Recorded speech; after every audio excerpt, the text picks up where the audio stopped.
How to fix Toyota app not working. Welcome to Lemme Help, and let's get right into this tutorial.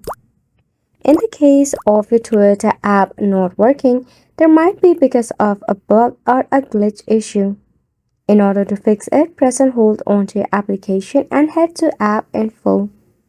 Force stop it, head to Storage and Cache and clear it up. Once you have done it, you can head back from here.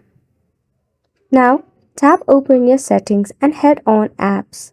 Select on all apps and search for your Toyota application.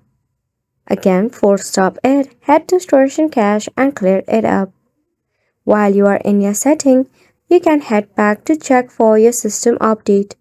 Make sure your system is up to date so that it can support the feature of your application. Next, you can go ahead and open up your App Store or Play Store. Search for the Toyota application. In here, select on the app, and if there is an update, leave it for an update. If not, uninstall the application and reinstall it later. Last but not the least, check for the Wi-Fi connection.